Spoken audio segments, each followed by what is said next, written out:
Welcome to the Golden State Media Concepts College Football Podcast, your ticket to all things college football. Are you looking to get your college football fix? Looking to get the latest news on your favorite school's team? Join us as we talk college football from the national championship to college rivalries to bowl games to the Heisman Trophy to which conference is the best. We've got you covered for the Big Ten, SEC, Big 12, Pac-12, ACC, and everything in between.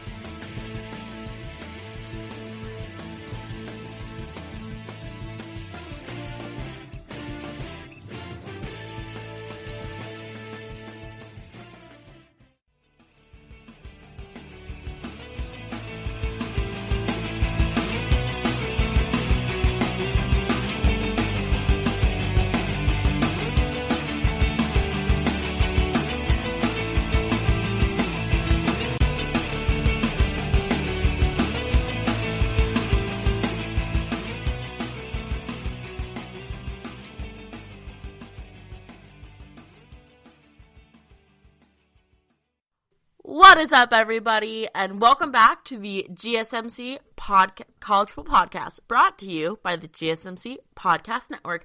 I am your host, Danielle. How is everybody's Monday going? I hope you all had a great and safe, socially distant weekend. I don't really know where I'm going with my intro here, but hope you guys are all staying safe and healthy. I'm recording this on a lovely Friday morning. The sun is shining. I am in my childhood bedroom again because of quarantine and coronavirus. And yes, it's a very fun time recording this a little early to this week. Episode's going out Monday. I'm recording this Friday morning. So if any big news happens, like it did last episode, where literally I finished recording, submitted the episode, and 10 minutes later, like 3 big things happened. I was like, are you kidding me? I am sorry. I am going to have a busy weekend here. So I figured, why not give you guys my full attention? That's what I want to do. I love this podcast. Literally my favorite part of the week is recording this podcast for you guys. It is so much fun. I get to geek out for 90 minutes.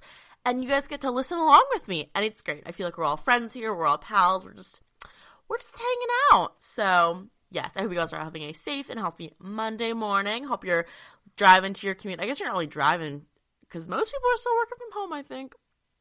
But yeah. Let's get on into it today, people. We have a great show for you today. So let's go over our rundown.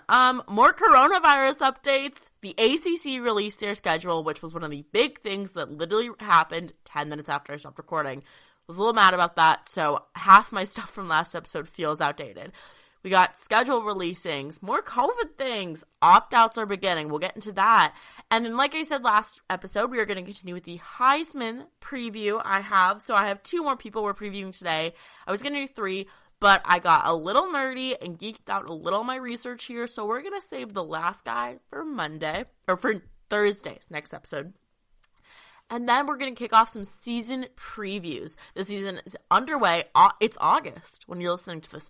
Holy wow, where has the time gone? It feels like we're still in March, honestly. Mentally, we're still in March. But it's August. The NBA is back. MLB is back. Hockey is back. Guys, things might go back to normal. This is good for college football. I'm a little out of breath. I just had coffee. I just worked out. If you couldn't tell, I'm a little hyper this morning. So we have a season preview. We're going to kick it off with the SEC season preview. Again, I geeked out a little on this, so I hope you enjoy that. And lastly, rounding it out, we have our top 10 list of the day. We're going to be going over the top 10 college football stadiums in the country. Or do it with that what you will. But let's get into our first segment of the day. Whew, you guys, I was so angry at myself because I keep saying, the ACC released their schedule 10, 20 minutes after I submitted the episode. I was so mad. I was like, if I had just waited an extra 2 hours, but it's okay. The ACC released their schedule. I hope your eardrums are okay after my little burst of excitement there. They released their schedule, and it includes Notre Dame, the Fighting Irish. This is one of the season's biggest question marks. I know when I was younger, I was always confused. Why isn't Notre Dame in a conference? I would always ask my parents that. They're just not in a conference. But this year they're colliding with the ACC, so they have a schedule. Yes. Let's go over it, you guys. I'm looking at a nice little bracket brought to you by ACC Twitter. So thank you to ACC Twitter for this. It's a little confusing to read, but yeah. So, sorry guys, I lost my breath there. So, as I said, Notre Dame is in the conference, which is kind of weird to think about, but I also think that it's good. It kind of gives us a little more pathway. Who knows? This could set up other opportunities. I don't know if it will. But let's go into what Notre Dame Athletic Director Jack Swarbrick had to say about the program's partnership with ESPN. He said that the 2020 football season partnership with the ACC was the result of unusual circumstances unrelated to Notre Dame's long-term assessment of independence. He told ESPN on Thursday morning. He continues, "This is an unprecedented and extraordinary year, and you recognize that going in. Could we have constructed a schedule without this? Yes. But given the uncertainties that everybody faces, you couldn't exactly be sure what you have. There was a greater level of control and certainty if we do this with the ACC, and if we do this, and then if we just constructed our schedules ourselves." So, basically, going with the ACC was easier for Notre Dame. Constructing a whole scheduled and independent team outside of a conference would have been mind-blowing, considering that more and more teams are going conference only. So, Notre Dame will come together with the ACC for the 2020 college football season. This leaves a lot of question marks. Will this continue after the season? Probably not. But for one season, Notre Dame as a conference. The big game that I pointed out is Clemson is away at Notre Dame. They're playing in South Bend, Indiana. Whew, you guys, that's going to be a tough one there. That is their third home away game, so it's going to be happening mid to late October. That is going to be interesting. Oh, I'm excited for that matchup, people. Notre Dame also added Florida State and Boston College as well. Notre Dame's non-conference play right now is against Arkansas, Navy, and Western Michigan, expected to release their own schedule soon, and if those games will happen. So the possibility of the Navy and Western Michigan game still could happen, but as you will see later, Arkansas is most likely not happening.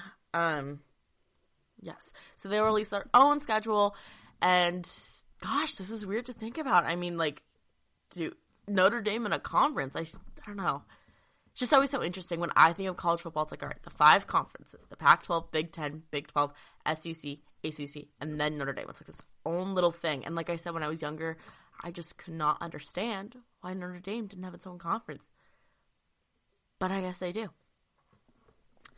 So, like I said, Notre Dame's non-conference games, those could happen, but it depends on if the ACC goes conference only, which they are expected to make a decision on in the following days. So again, literally, I'm going to be so mad if an hour after I record this, it comes out ACC is going conference only, because then half of this will be outdated. But it's fine.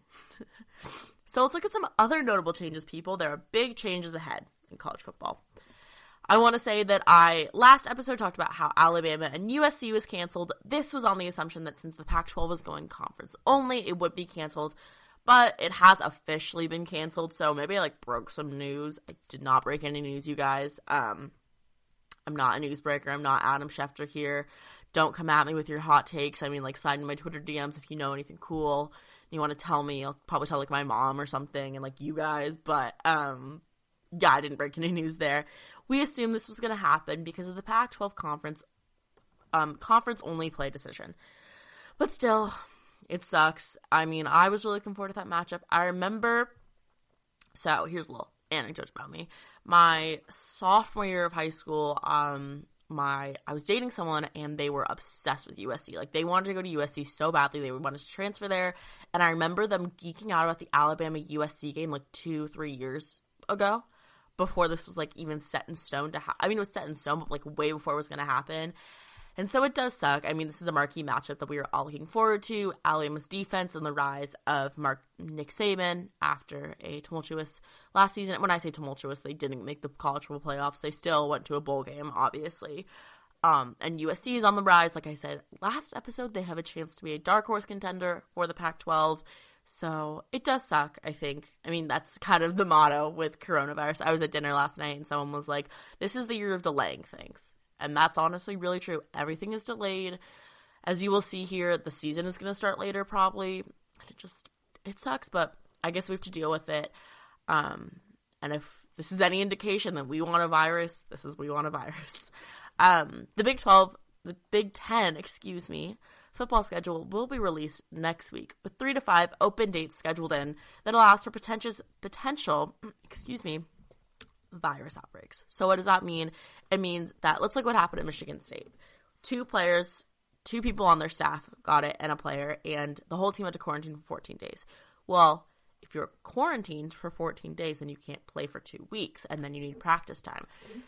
So what I'm assuming is going to happen is that we're going to have the Big Ten football schedule, but there's going to be gaps of 2 to 3 weeks where there aren't games to prevent an outbreak or something, which I think is very smart. I think that this is an unprecedented year. We just can't expect a normal college football season. We have to admit that to ourselves. I think that thinking everything is going to be like it was last year, the year before, is just ludicrous and unrealistic.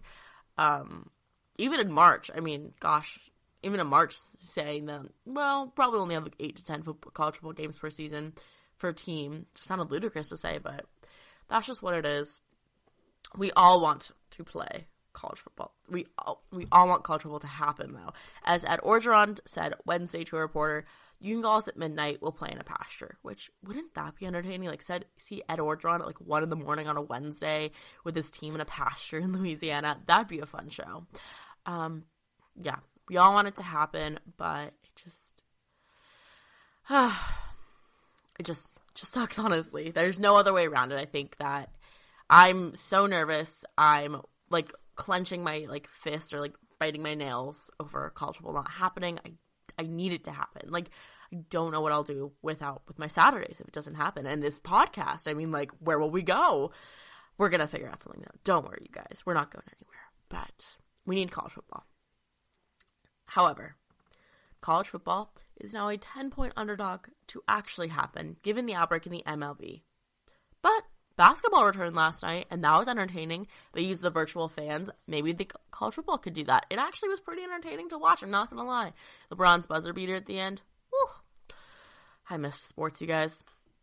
Allowing for 5 open dates gives teams time to quarantine if there is an outbreak. I already went over this, but yeah, I think that needing to allow time for quarantine, regardless of if one player gets it or if 10 people get it, I think the thing we know about the virus is it can spread so quickly, and even if you don't know if you have it, you should still quarantine if you're an exposure to it. Yes, I think that allowing for 5 open dates, you have to think of it monetarily. The revenue they're already losing from players, from most likely fans not being allowed at games along with concessions. That's a huge toll, and then losing 5 open dates for the Big Ten. The ad revenue, all of that jazz. It's going to be a lot. I think there's definitely going to be revenue loss this season, which I touched on in last Monday's episode. And you guys, as I was typing out my outline, doing my research, being a little intern, researching all this jazz, I guess, if you will, there was breaking news, you guys. I was sitting outside. It's a glorious day in San Diego. I do feel very lucky to be in San Diego during this pandemic. I think the weather is amazing. We have a pool. I remember seeing a tweet at the beginning of quarantine that was like, if you have a pool during quarantine, you can't complain about anything. And the amount of people that sent that to me, and I was like, you're right, I really can't say anything. I have a pool. I can't do anything. But I was sitting outside drinking my water, just ate my lunch, and breaking news, you guys. The SEC is going conference only. This is not breaking news for you because this happened yesterday on Thursday. When you're listening to this last Thursday, so 5 days ago. It's breaking news for me. Let's break this down, everybody. I want to thank Sports Illustrated for breaking this story. All credit to them. And yes, I will have the link to this article if you're interested in the show notes. I'm sure you can search Sports Illustrated and it'll come up, but regardless, let's break this down. The season is set to start September 26th. So it's basically starting a month after it's supposed to start, which is crazy because they're eliminating all of their non-conference play at the beginning of the season. the division is to remain the same. League teams would play 2 more teams from outside the division. So we're still going to have the West and the East. We're still going to have the 2 divisions in the SEC, but because you're taking away the non-conference games, they're going to add 2 more teams from outside their division. The SEC, however, eliminated these contests along with other several non-conference games. Tennessee, Oklahoma, LSU, Texas, Mississippi State, NC State, Baylor, Ole Miss, Arkansas, Notre Dame, and Vanderbilt, Kansas State. So as I said, in regards to Notre Dame, that game's not happening. SEC went conference only, and I would think that the ACC is going to announce in the next few days what they're deciding. But yes, the Pac-12, the SEC had already lost 2 other Power 5 games with the Pac-12's decision to hold a conference only season: Texas A&M and Colorado, and Alabama USC. The league also lost 2 more games when the ACC announced its decision Wednesday for Georgia, Virginia, and Auburn, North Carolina. Ooh, you guys, I'm sorry. Lost my train of thought there for a second. This is all courtesy of Sports Illustrated, like I said. Oh, sorry, guys. There we go. So, what does that mean? The South is a hot spot for the virus right now. So this decision does not mean a season is guaranteed. I mean, I think we all know that Florida and Georgia and the 11 states that make up the SEC are not the safest right now. They're definitely hot spots. But, whoa, we're closer to football? Yeah? Yeah? Are we closer to football, people? Who knows? Let's hope we are. Thank you to Sports Illustrated for this. I will have the link below if you guys are curious. But yes. Anyways. So. Could we do a bubble? Could we? Could we not? I mean, hard to tell. Very possibly. We could. As mentioned on last week's episode, it would be quite the challenge. And if you need a recap, last week's episode on Thursday, I touched on what a bubble could look like. And essentially, we would have to find one venue for each Power 5 team. Conference. Assuming that all conferences are going to go conference-only play. So, we'd use the Rose Bowl for the Pac-12. These are all hypotheticals as well. It all depends on a numerous amount of decisions. It would be quite the challenge, not just in terms of getting them there. I mean, we'd have to quarantine all of these teams, these 10, 11, 12 teams. We'd have to quarantine and take the kids out of school completely, make them live in a hotel for a semester. I mean, you have to think about that these kids are students as well. They basically live in a hotel. You completely take them out of school and class. I think that you can either look at this and be like, well, they're college football players. Like, they have to do what's right for the team. But you can also say, well, they're also students as well. And as someone who is currently in college, I have to say that there is something special about being on campus during college football season. There is something special about on Fridays before a home game, seeing everyone get hyped up for the games, talking about, oh, what are they doing before the game? What are they wearing to the game? Who's playing? Who are we playing? If you have a friend coming to town for the game. I mean, obviously none of this is really going to happen this year, but it's just really special. It's a very special feeling to be on campus a Friday before a game, or if you have a Friday night game, that Friday of, and it's going to be different. I also love on a Monday morning going into one of my classes as a journalism major. I have a lot of classes with members of the sports teams, and I remember last season there was a tight end for the Colorado Buffs in one of my classes, and it was just really cool to have them walk in after a game on Saturday and just be a normal student. I thought it was I literally felt like I was in the presence of a celebrity, but I'm like, these are literally students here. Like, what? It's crazy. So it's very possible we could do a bubble. I think you have to think about all those things, as well as monetarily housing 10 to 12 football teams, complete football teams in these hotels. I mean, that's a hefty price to pay, but I guess it's worth it for college football.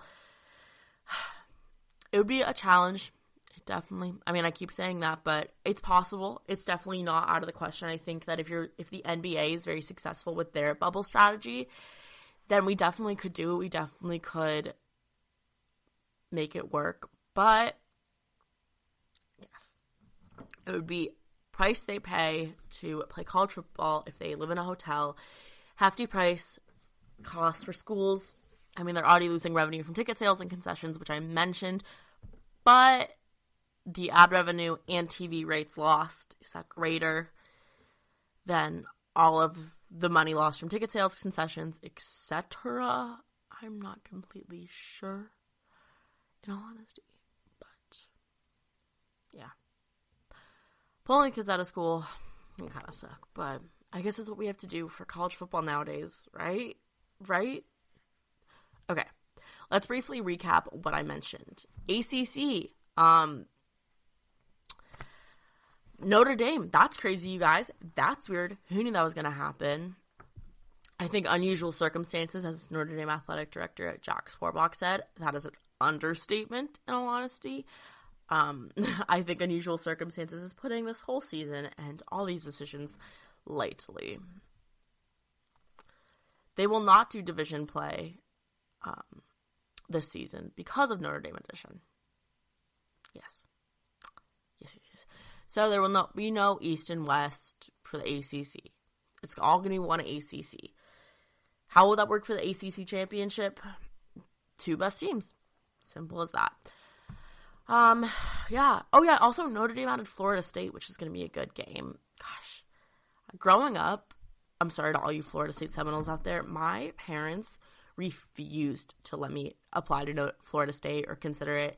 They could not stand them for some reason, and I was like, why? And they were just like, gosh, something about them. So I grew up not rooting for Florida State, but I do like them now, and I respect their program.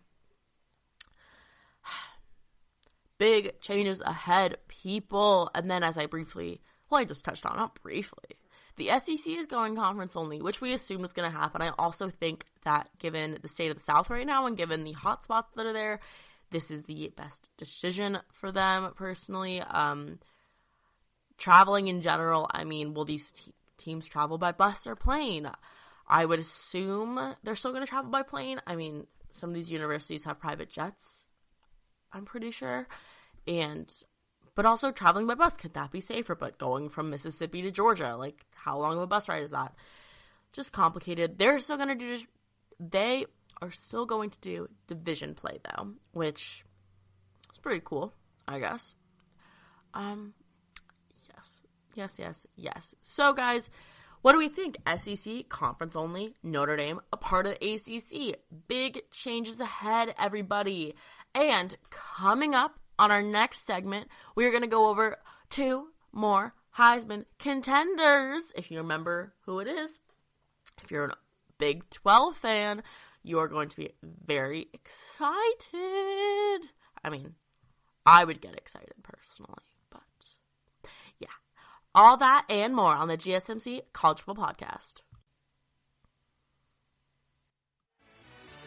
Are you looking for the very best NFL and college football podcast? Then check out the GSMC Football Podcast. Get the latest football news both on and off the field. From the NFL Draft to trades to the rumor mill to the NFL Combines. They got you covered. That's GSMCpodcast.com/football-podcast. Get updates on college rivalries, game day insights, and much, much more. It's football talk the way you want it. This show eats, sleeps, and breathes football. Don't forget to like them on Facebook and follow them on Twitter. Visit GSMCpodcast.com for more info.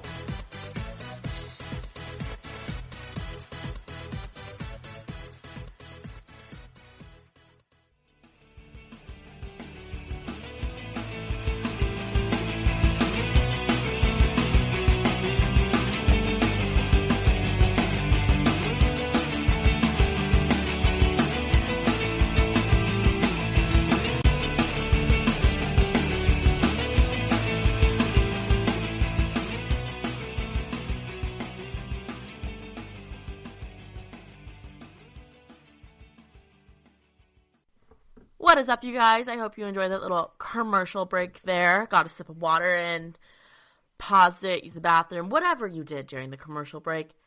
We're back. It's Danielle here. You're not getting rid of my voice. No. You listen to my voice for 90 minutes, twice a week. Hope you're not sick of me yet, people.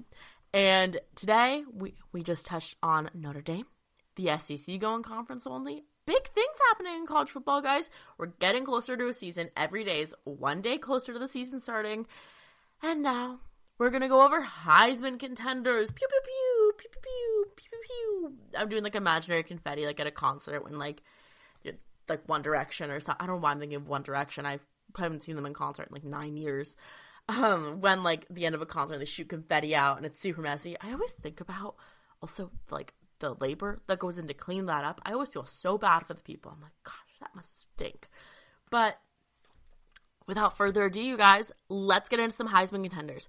So last week, we went over Justin Fields and Trevor Lawrence. Trevor Lawrence is the guy in college football right now. He is the one everyone's talking about. I mean, I feel like Trevor Lawrence is the guy that if I went up to any of my girlfriends who don't follow college football, which is honestly most of them, and asked them who's a quarterback in college football right now, they would say Trevor Lawrence.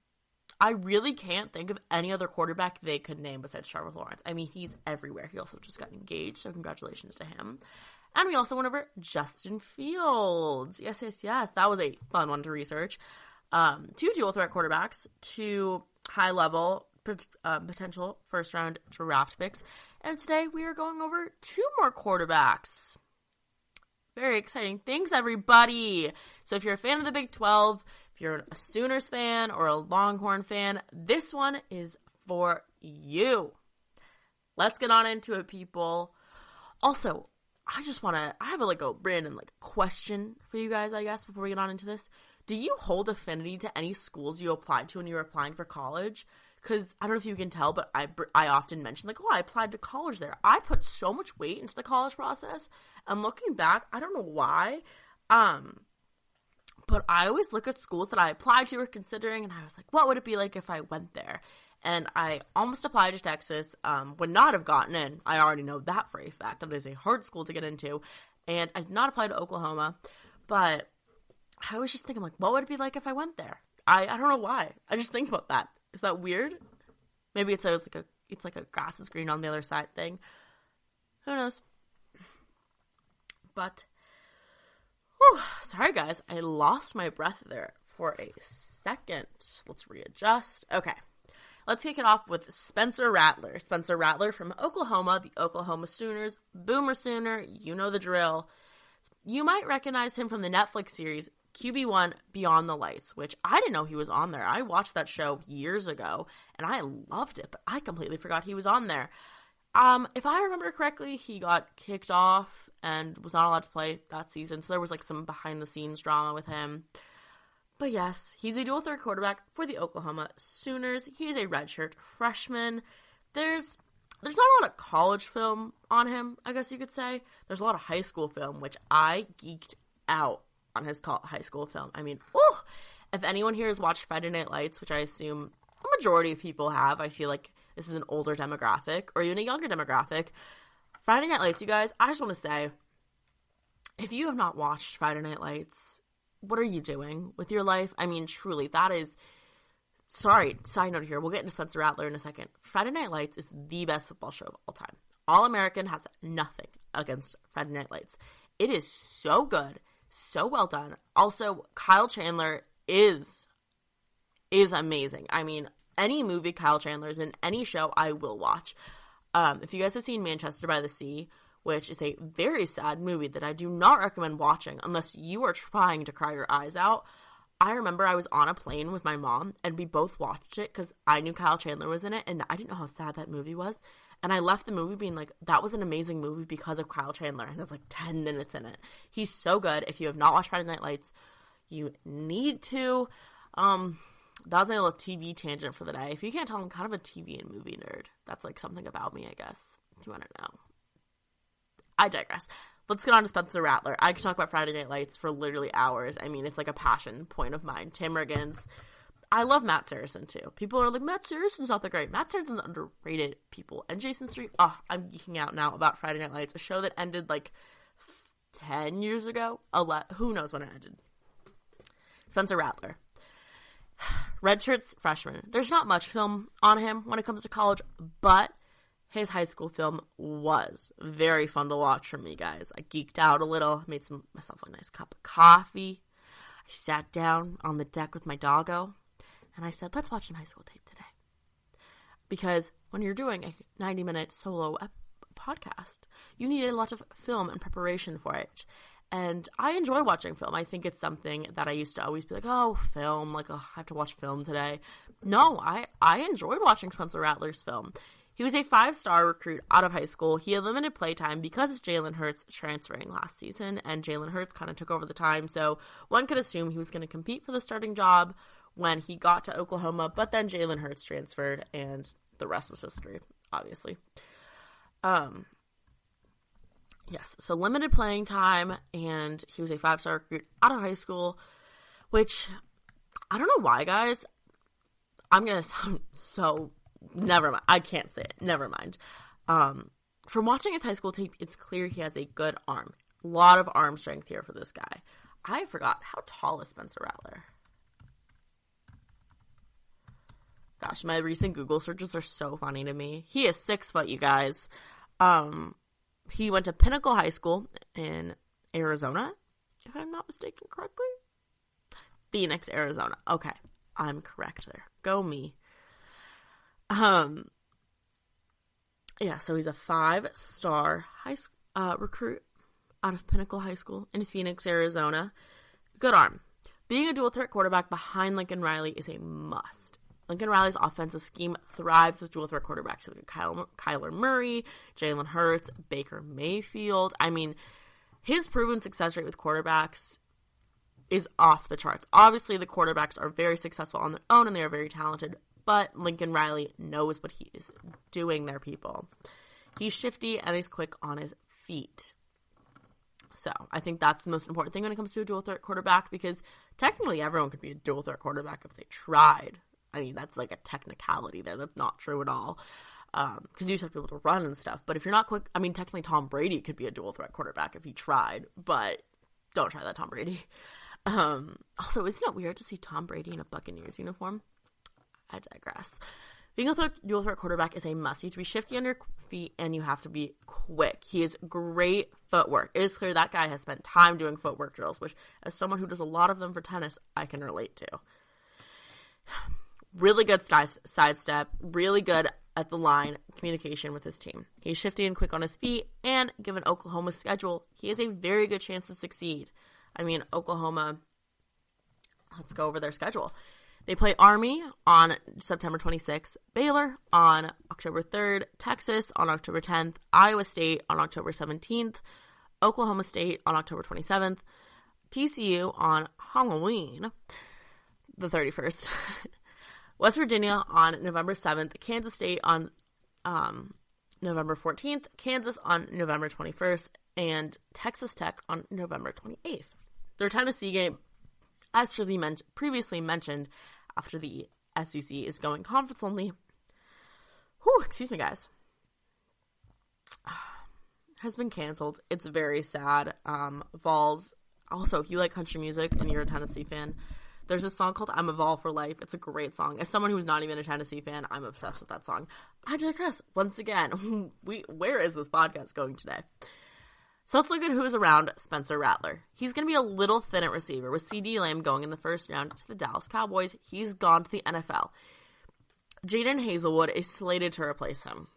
And Austin Stoner at tight end is a weapon. He is compared to George Kittle.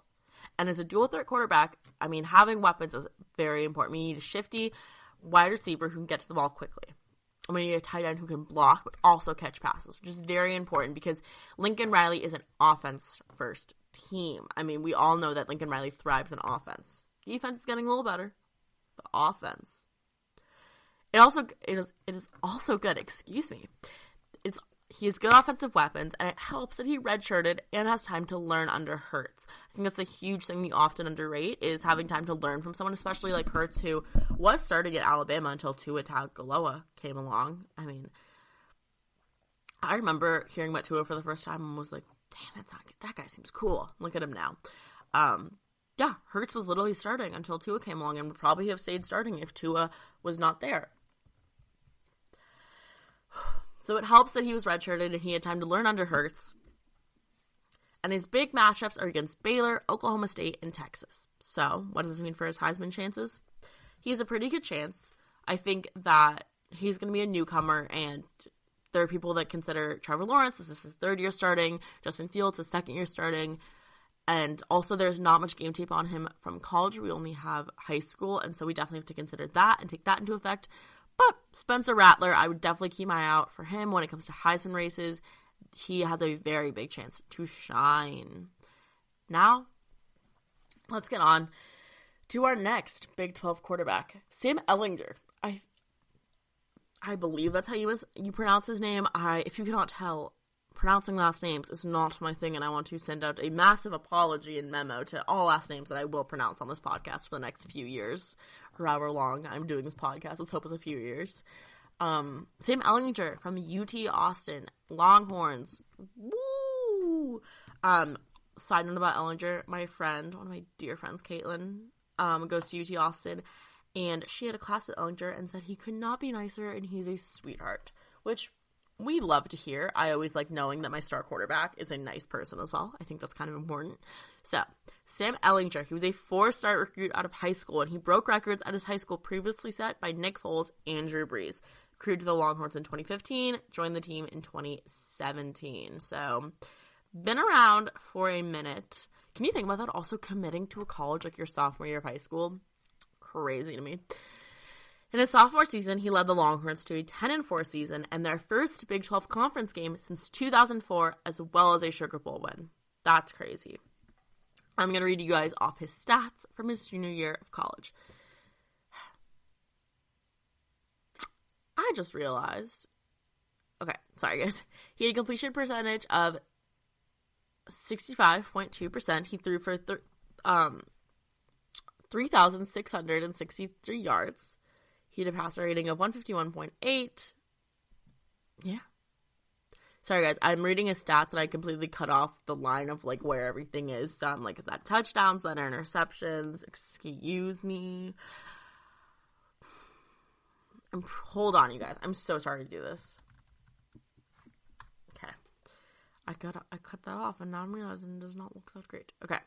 Yes, he had 10 interceptions, 32 touchdowns. His longest touchdown was 75 yards.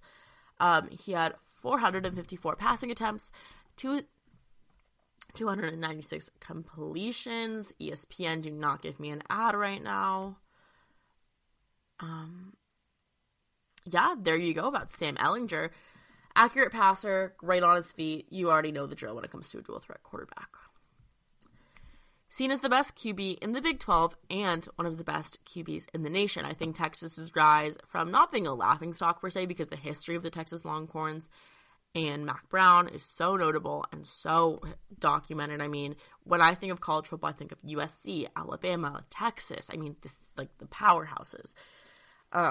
Obviously Matthew McConaughey as well. I mean, we can't forget about the legendary Matthew McConaughey, people.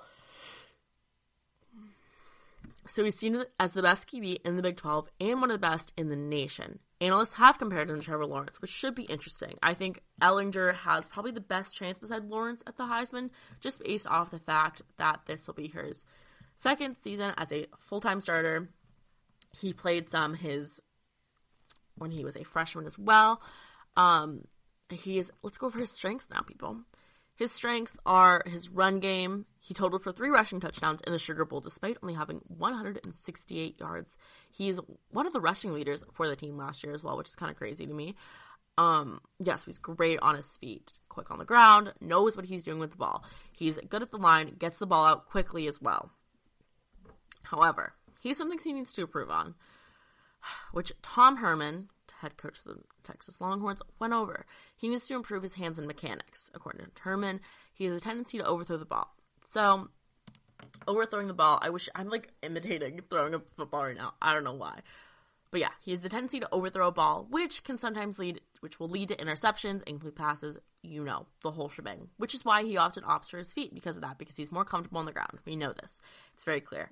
But he needs to keep the ball high. He needs to keep the ball higher from the shotgun and from the line of scrimmage so he can get it out faster to his receivers. He didn't lose that many offensive weapons, which is good. It's pretty consistent around there.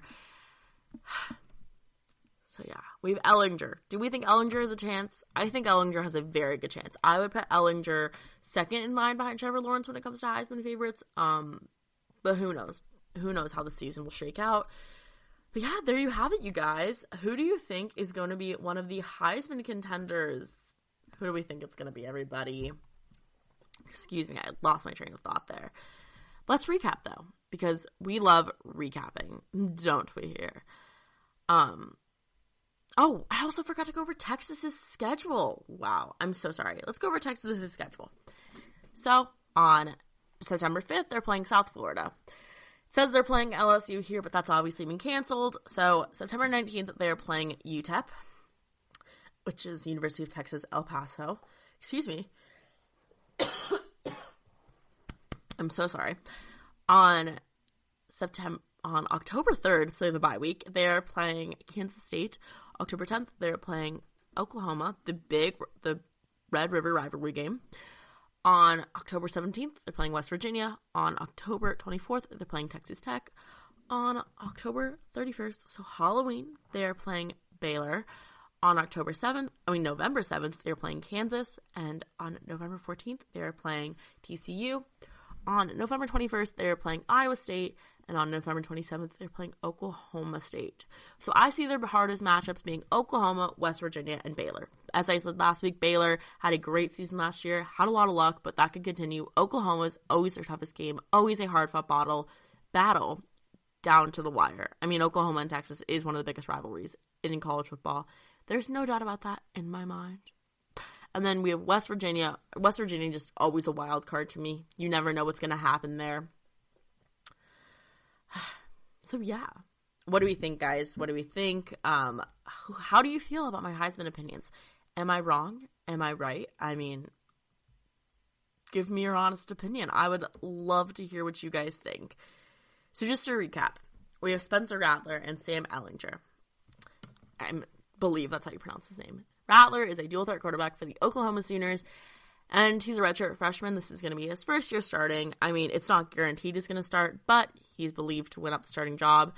There's not much film on him, sadly. His high school film, though, I can link a YouTube link that I found where I watched some amazing film, and I really geeked out over there.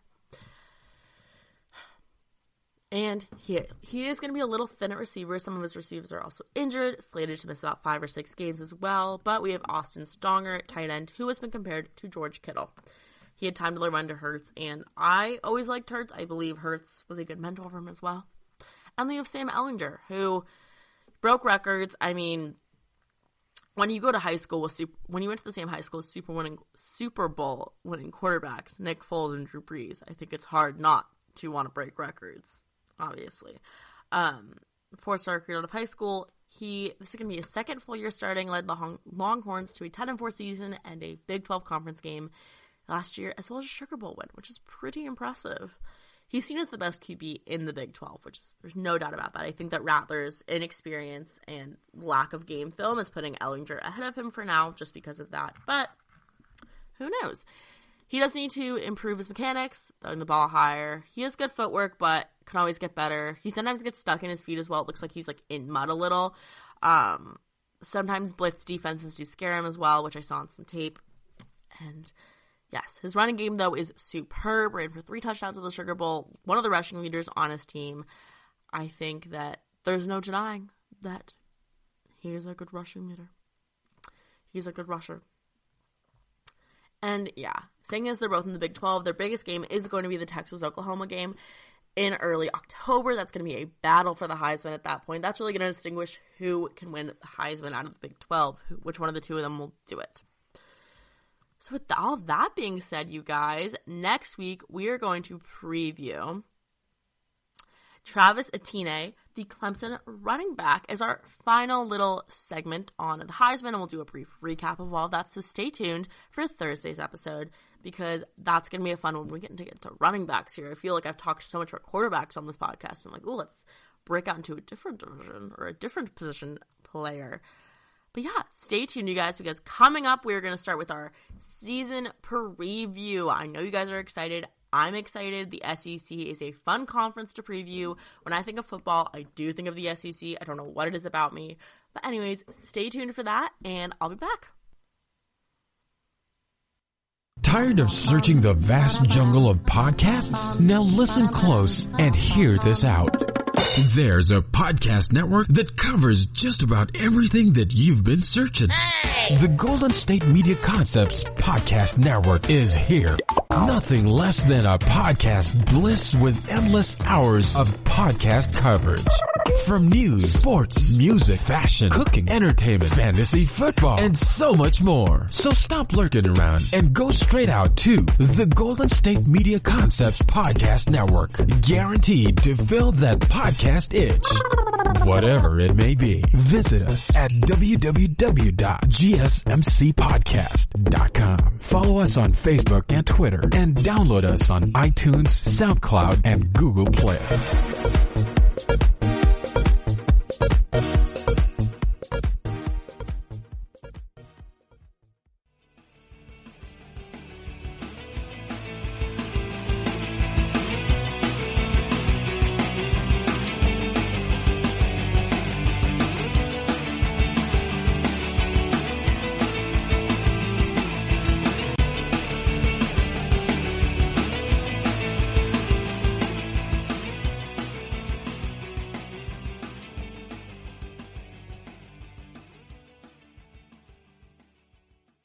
Hey everybody, and welcome back to the GSMC College Football Podcast. Enjoy that little break. My audio it's speeding up on me here, people. I think this is going to be normal, though. I played it back. I think it's going to be normal. So if I, spaz out at any moment or just act like a weirdo, it's because my audio is freaking me out. New system, getting used to it. But as I previewed in the last segment, we are going to be going over an SEC preview, the Southeastern Conference. Fun fact, for a while, probably until I was 12 years old, I didn't know what the SEC stood for, but now I do. Makes a lot of sense. So yes, let's start previewing each of the conferences. Every episode, we're going to dedicate the third segment to one of these conference previews. Next week, we will do the Pac-12 and the ACC, and then we'll save the big conferences. I mean, not big, but the Big 10 and Big 12, if you know what I mean. Haha. Good pun there, Danielle. That was a knee slapper. I'm so funny. I know you guys. I should be a comedian. Forget college football. I'm going to be a comedian now. But with the season starting, let's preview each of the conferences. Starting with the SEC. So, the Southeastern Conference, people. The Southeastern Conference, the SEC, should I call it Southeastern Conference? Sound like a real, college football analyst. It's the Southeastern Conference. What am I on, guys? My coffee. There had to have been something in my coffee today to get me this hyper today. How many times can I say today? I'm sorry. I just slapped my wrist. The SEC has taken 3 of the 6 college football playoff titles in the past 6 years since the college football playoff was introduced. And also, guys, maybe it's because I was really young, but the concept of not having a college football playoff, what did we do? Did we just pick the 2 best teams that were ranked 1 and 2 and put them in the title game? Crazy, you guys. So they've taken 3 of the 6 college football playoff titles. Quarterback play has lost many big names in the SEC, like Tua Tagovailoa and Joe Burrow from Alabama and Joe Burrow from oh my gosh, I cannot talk. Tua Tagovailoa, I'm so sorry if I'm mispronouncing your name. Tua, DM me on Instagram, we can talk about it. From Alabama and Joe Burrow from LSU. They both went to the NFL. They took the world by storm last year.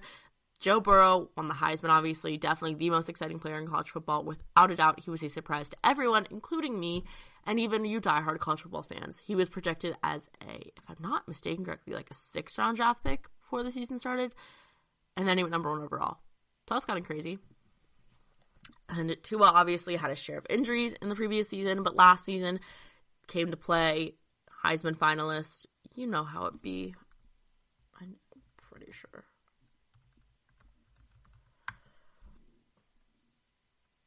Yeah, he was a nominee there in 2018. So, sorry guys, I don't know why I messed up. In 2018, he was a Heisman fan. He lost the Heisman to Kyler Murray by 296 points. Thank you to Bleacher Report for that article. So he was a Heisman finalist in 2018. Burrow won the Heisman in 2019. So we also lost Jake Fromm from Georgia, who was projected to be a first-round draft pick at the beginning of the season, but he went 5th overall to the Buffalo Bills and now is back up there. So let's evaluate the top quarterbacks in the SEC. Other segment, I talk about so much about quarterbacks. I should branch out to other people. Here I am. Let's evaluate the quarterbacks. Sorry, that was me being annoying. So from Mississippi State, we have good old Mississippi State Bulldogs. We have KJ Costello. I watched him at Stanford. I actually saw him play live at Stanford a few years ago. Great passer. We have Mike Leach, who just came from Washington State. He's now the head coach at Mississippi State. He is an air raid offense kind of guy, and KJ Costello is going to thrive in that offense. There's no doubt about that. Most quarterbacks do thrive in that offense. He's quick on his feet, very accurate passer. Not as much of a dual threat as the others. Definitely more of a throwing in the air type of quarterback. Very accurate. Then we have Kellen Mond from Texas A&M. Mond was one of the most talented quarterbacks in college football, but he has yet to deliver all the hype around him. It's his 3rd year as a starter, so it'll be very interesting to see what happens and if he can deliver all the hype and all the expectations and all the excitement around him. And then we have Mac Jones from Alabama. There's definitely the most tape on Mac Jones and KJ Costello without a doubt, but I watched a lot of KJ Costello at Stanford, and so I don't want to give too much bias to that, so let's get into Mac Jones. He is replacing Tua Tagovailoa at the University of Alabama. The resume is definitely there. He stepped in for Tua when he got injured last season down the stretch and performed pretty well. He replaced Tua when Tua opted out of playing in their bowl game win last year against Michigan. So the big thing is, I don't think it's needed to say or be sugarcoated. He's not Tua, and that's definitely going to hurt him a little. I definitely think that there's so much hype around Alabama this season after they didn't make the college football playoffs last year that it's just going to be hard. I think there's no way around that. Not having Tua is definitely going to be a struggle, and we're all so excited. I feel like quarterback play has kind of dominated the discussion of Alabama for the past years. Obviously, they have so many other amazing skill players around them, but we look at Hurts, Tua, even A.J. McCarron. I don't know why his name comes to mind. The most mediocre quarterback to play in Alabama.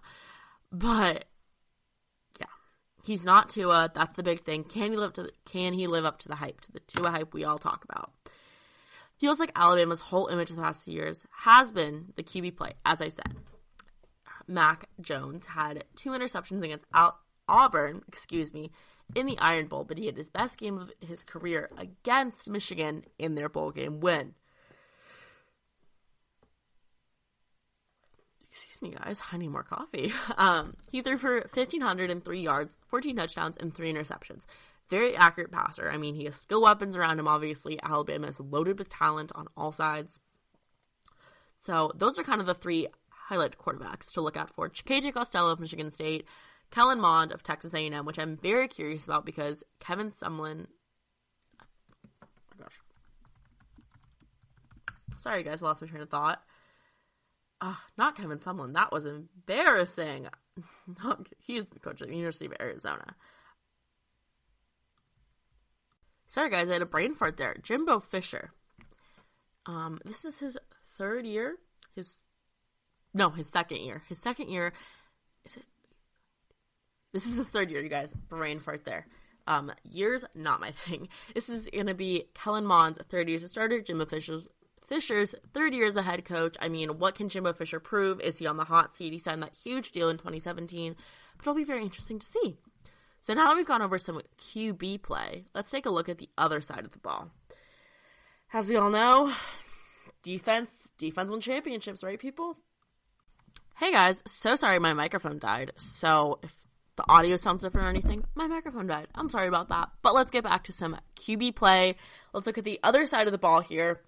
Now that we've gone over QB play, I guess. We have LSU quarterback Derek Stingley. He won the Thorpe Award last season as the nation's best defensive back, and he wasn't even the best defensive back on his team. He was 4th string, so he's poised to come back even stronger and contend for the best defensive player in the country. LSU is losing a lot of players on their offensive side of the ball with Joe Burrow, but their defense is to remain poised and strong as ever. I see them slipping to 10 wins, slipping, quote unquote, after their tremendous season last year. I think tremendous is an understatement when it comes to the LSU Tigers last season. And then we have Patrick Surtain from Alabama. He has all-around honors by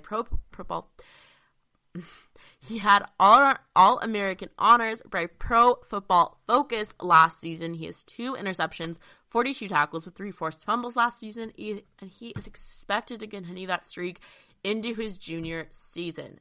Now, we cannot forget about Dylan Moses from Alabama. Dylan Moses is a force to be reckoned with. He's coming back this year after injury. Oh, he's a linebacker for Alabama, if you did not know, but he is coming back, expected to win Defensive Player of the Year. He is the favorite by far. He's going to make the line for Alabama so hard and so hard to contend with. Stacking up to be a tight battle between Georgia, Alabama, Auburn, and Florida. That's right, the University of Florida. Bo Nix for Auburn has the potential to be like Joe Burrow this season with his improvement and surprise to the nation. He's expected to be the surprise that everyone's shocked by. Many analysts see him in a top 5 top 5 for the best SEC quarterbacks, but could he overtake Mac Jones, KJ Costello? I mean, really, quarterback play is going to be very interesting this season in the SEC, which is surprising to me.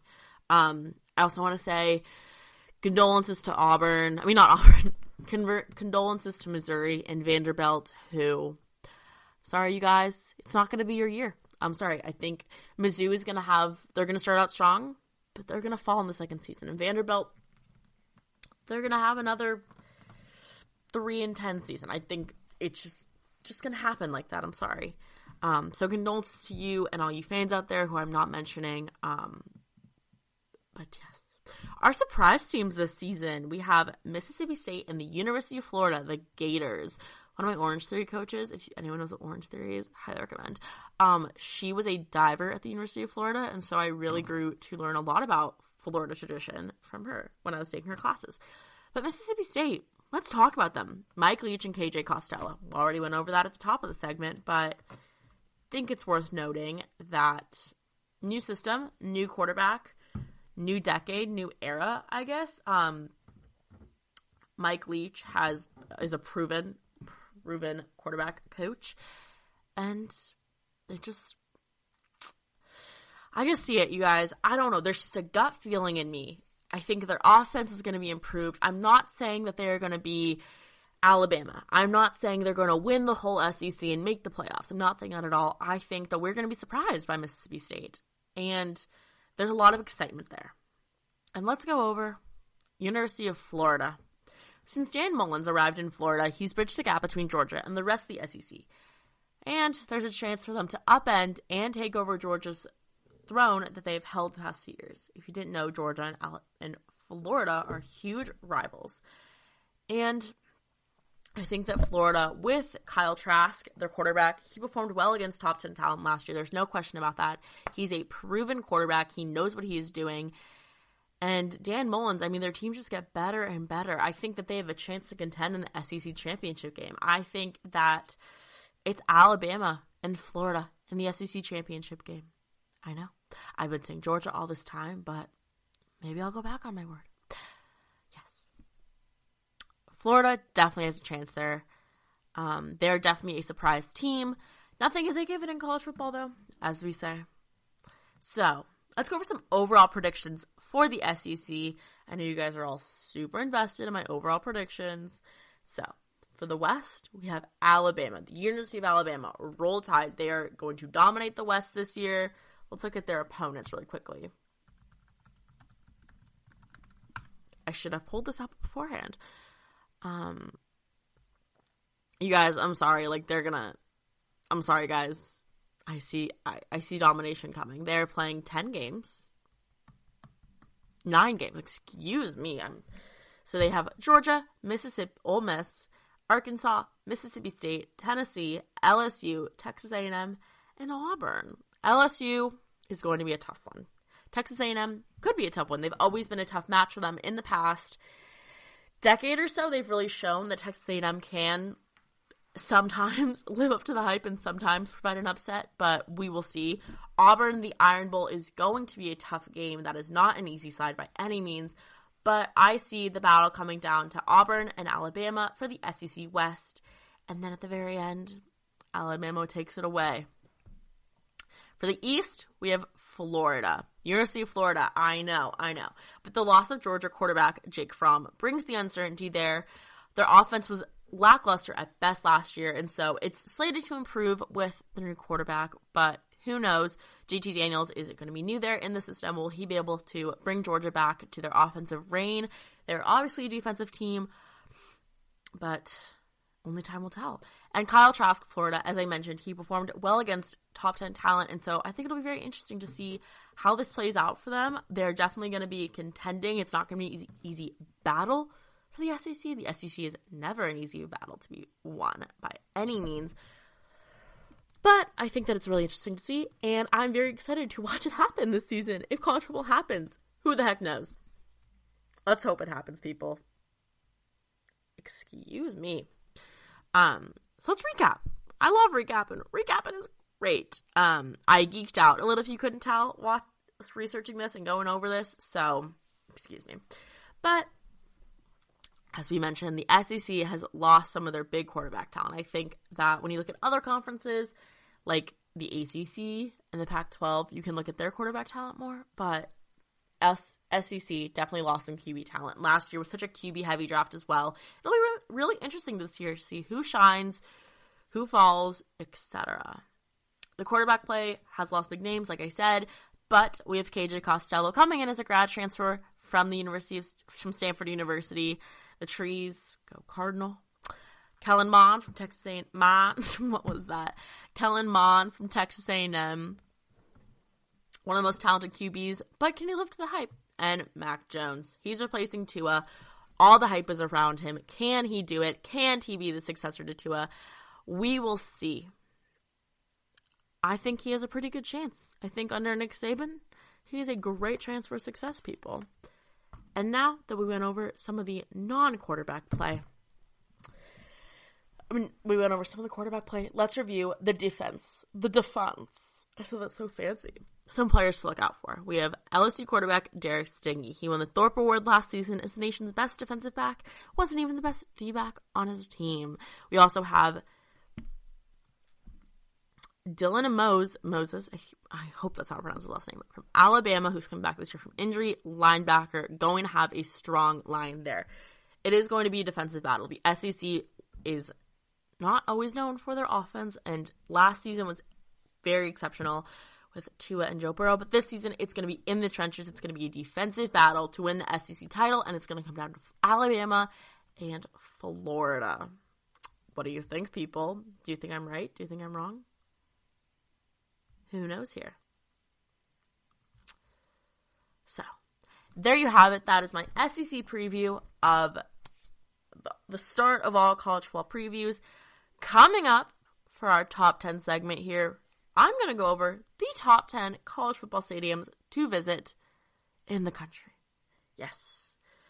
I try to be as non-biased as possible. I have been to a few of these stadiums, I have to say, and I believe that I have pretty good knowledge on them. I believe that kind of know what I'm saying about this list. So, stay tuned for that, people. Are you looking for help for your fantasy football team? Check out the GSMC Fantasy Football Podcast. Get today's best advice on who to start, who to sit, even who you should draft. From sleeper picks to red hot lineups, they got it all covered for you. That's GSMCpodcast.com/fantasy-football-podcast. We'll cover traditional leagues, dynasty, PPR, even IDP leagues. When you need fantasy help, there's just one show to hit up. Don't forget to like them on Facebook and follow them on Twitter. Visit GSMCpodcast.com for more info.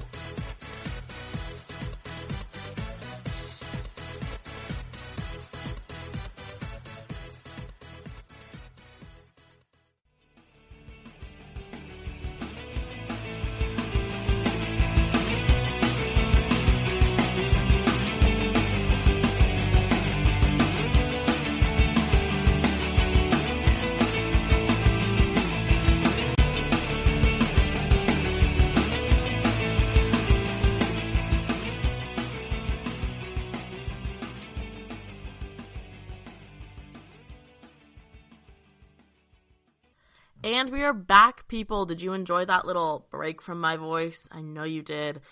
I love doing these long podcasts, but I really need the water breaks towards the end of the podcast.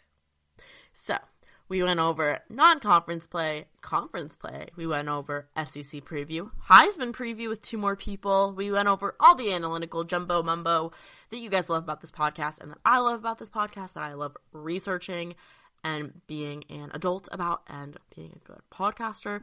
But let's do a top 10 list today. Top 10 lists are always fun for me. They're always a little exciting. I get to dip my creative toe in the water a little, if you will. Is that the right saying? I'm not sure. Yeah. So, I was scrambling my brain today. I was going to do a top 10 football shows, but I was thinking of holding off on that because I have a lot of thoughts on there, and I was going to make it just football shows, but I haven't watched all of them, and I was not fully experienced and well-versed in the football TV show universe to give you guys an accurate top 10 list. So, we're going to go with a little something fun today, obscure, if you will, not really a person, a place, or, well, it's a place, or a thing. Well, it is a thing, too. What am I saying? Let's go over the top 10 college football stadiums, people. I know, super exciting, super entertaining. We love football stadiums. When I was younger, I literally would ask my parents to go to games, like take me to games around the world, not the world, the country, just so I could see the new stadiums, because I think college football stadiums are so freaking cool. So yes, without further ado, let's get on into it. At number 10, we have beautiful Stanford Stadium from Stanford University. If you guys haven't heard now, I have ties to Stanford. Pretty proud of it. Go Cards. My mom went there. And I have had the pleasure of visiting Stanford University quite a few times for various homecoming games in general. There was a time in my life I thought I was going to Stanford. That didn't happen, obviously. I didn't even apply.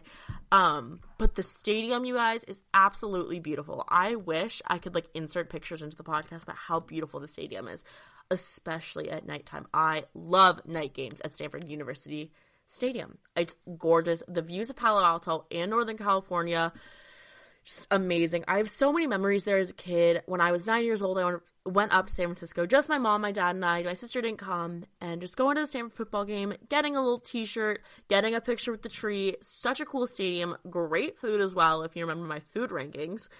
And it's just such a beautiful, I'm obsessed with it. Also, a little nerdy note about me, the colors of the Stanford uniform blend so well with the stadium. I have to say, they did such a good job with that. Whoever was on the marketing teams, or the whatever team, great job.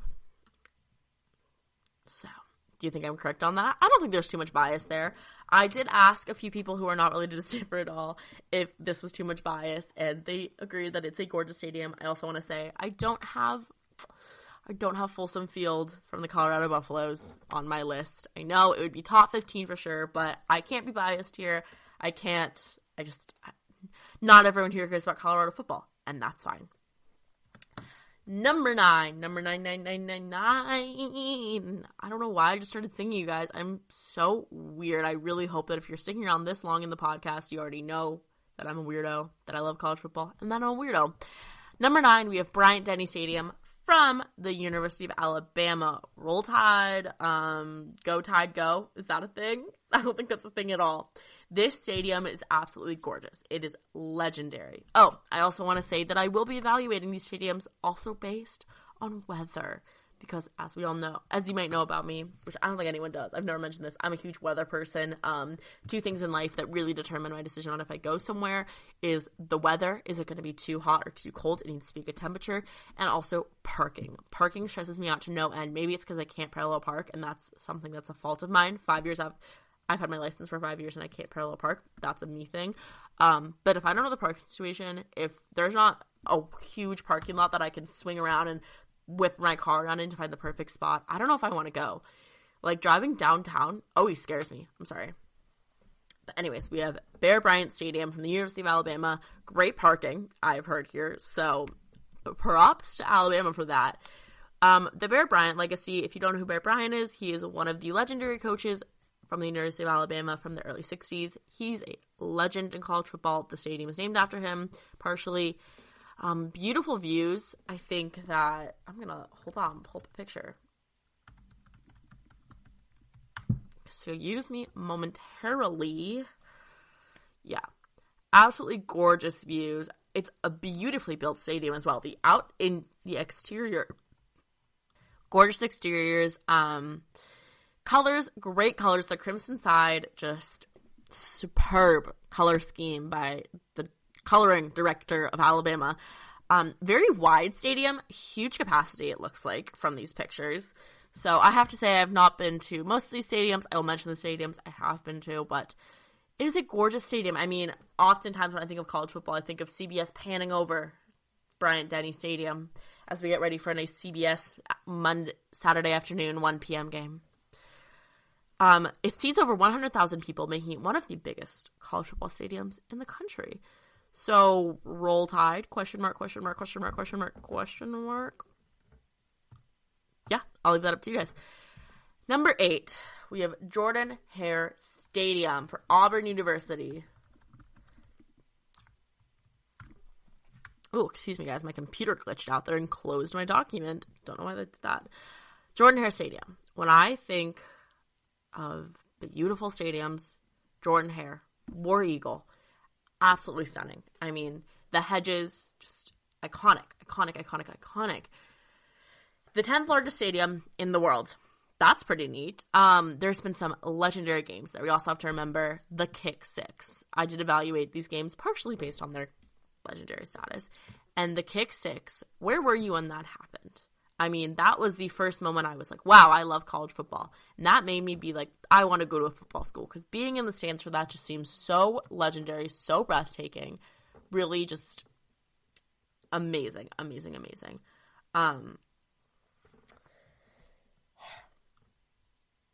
Excuse me.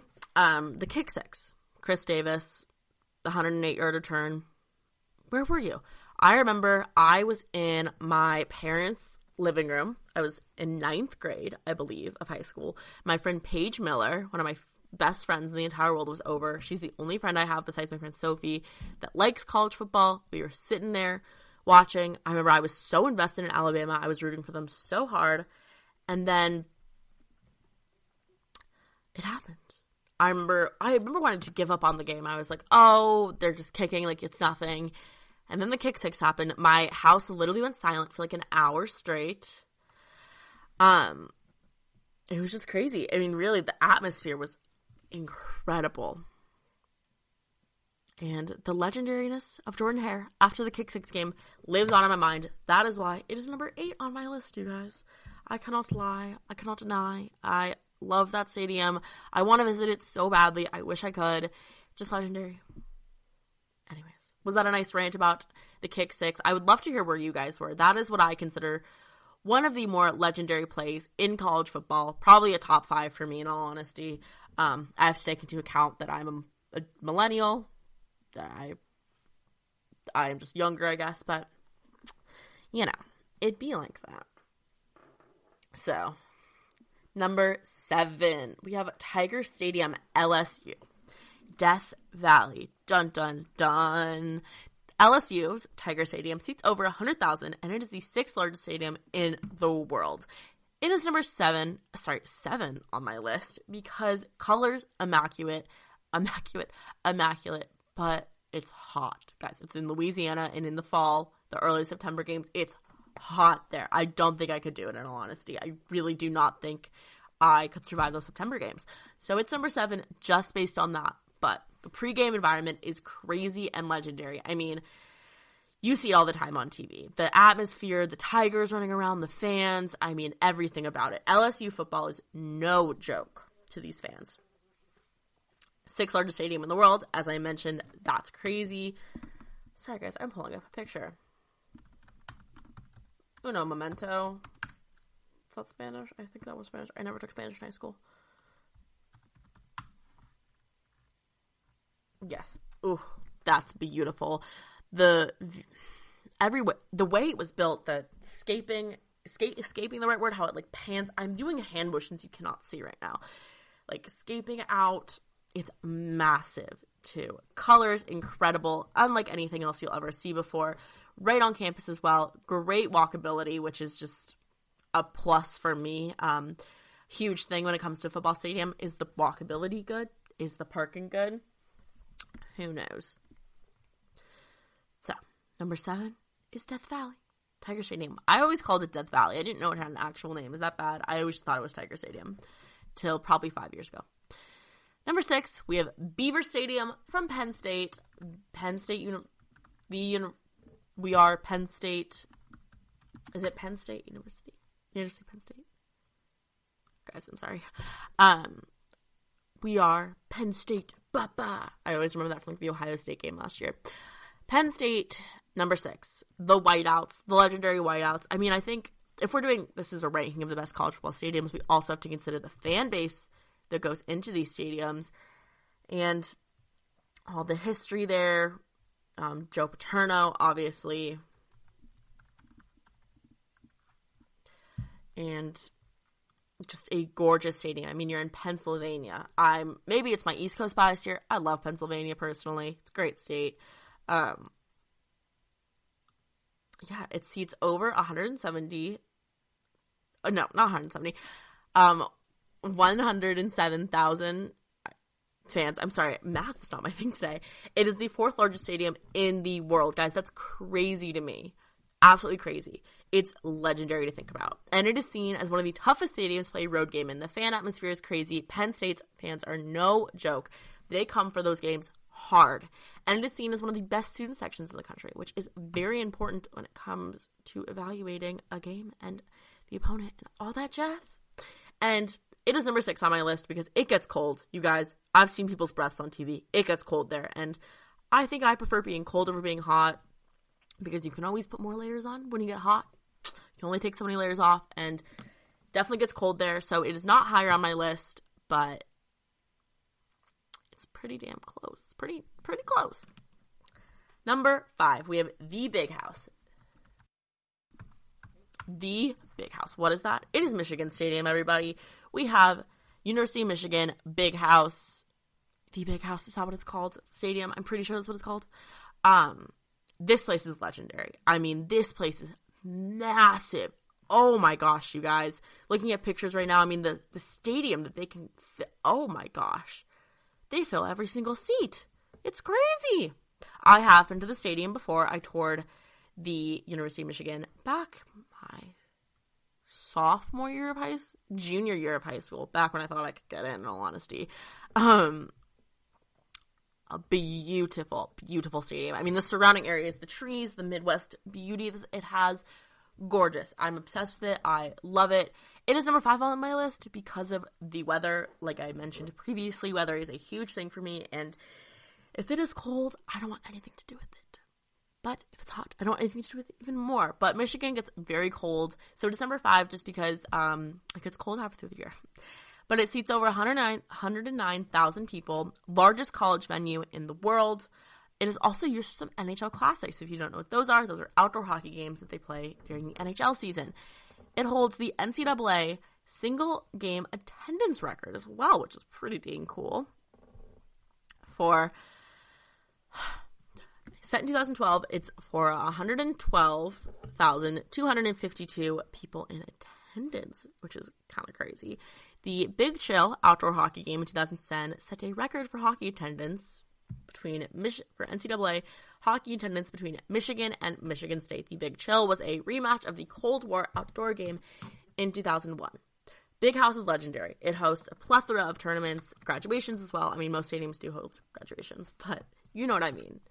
The Big House is iconic. I mean, when you think of college football, you think of those Ohio State, Michigan games at the Big House.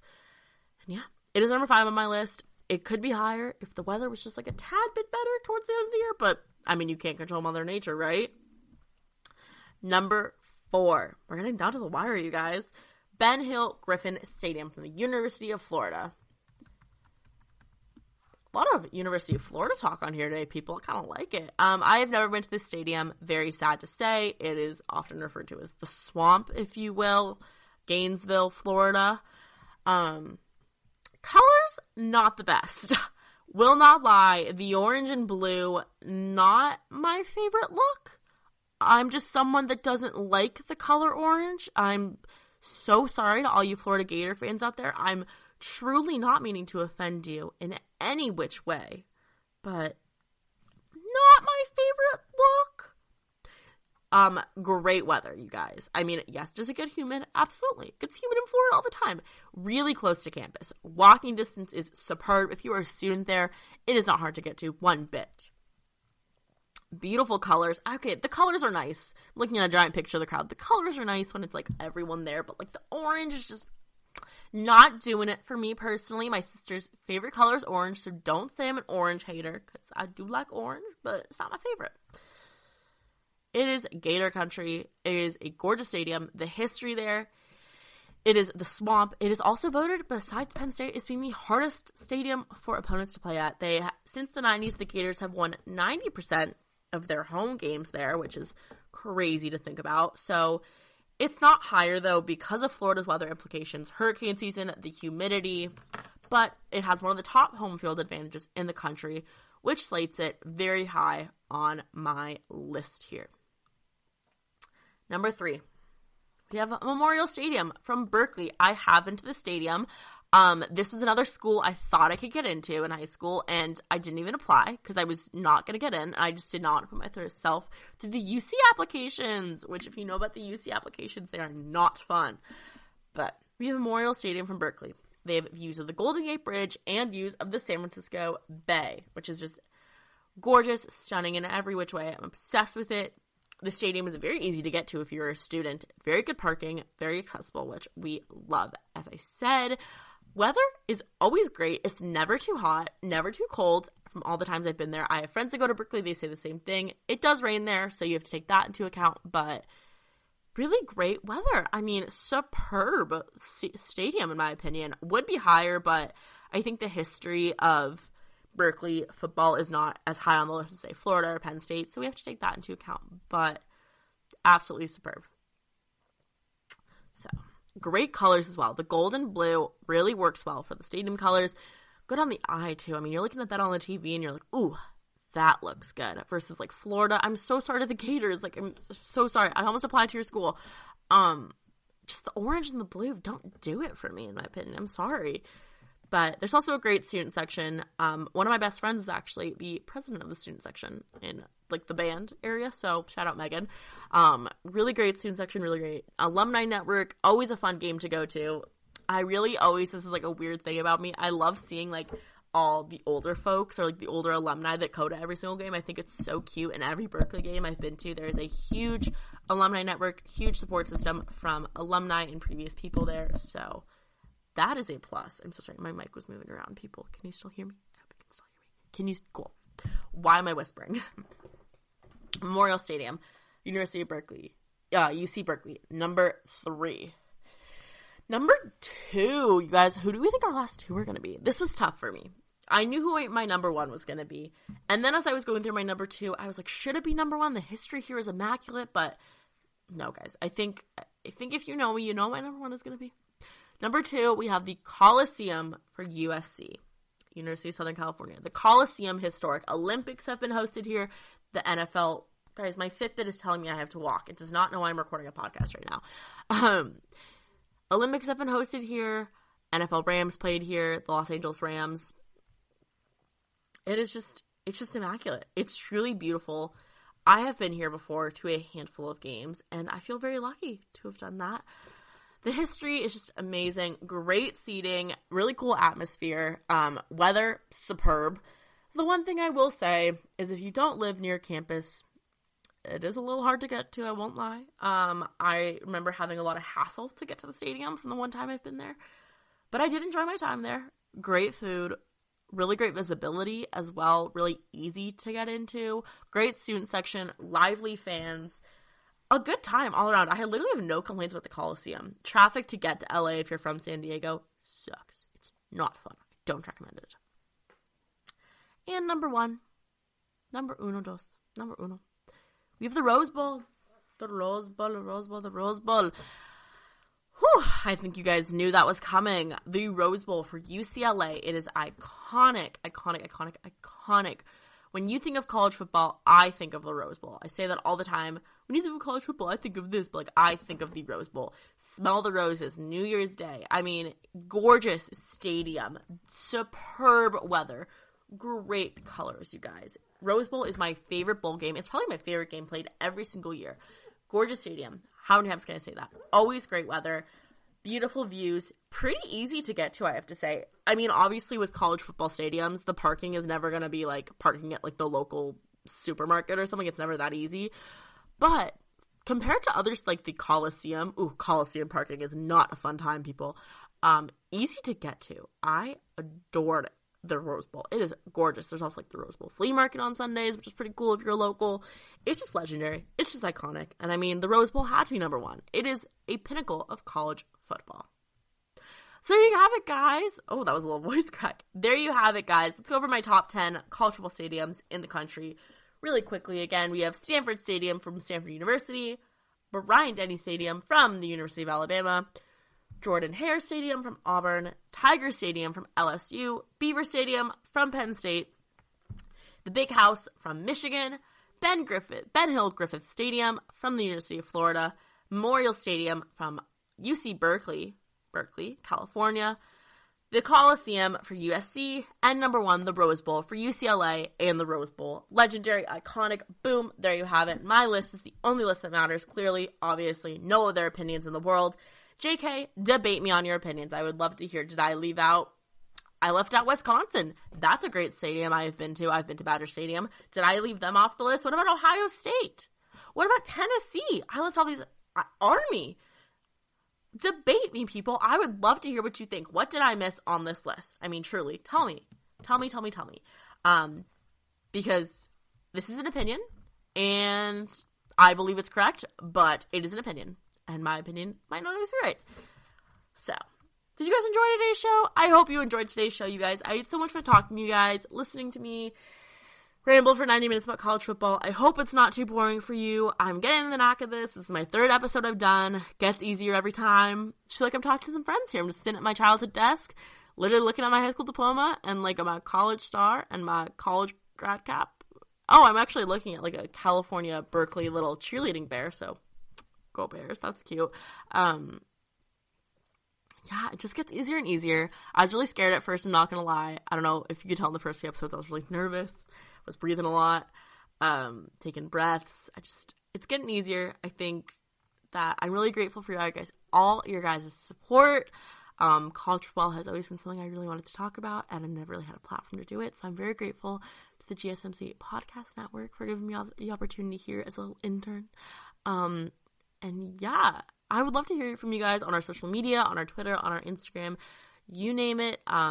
In our Facebook, tell me what you guys think. You think Danielle's completely wrong about the SEC? KJ Costello is going to be a flop. I think Mac Jones is going to be the Heisman winner. I mean, tell me what you think.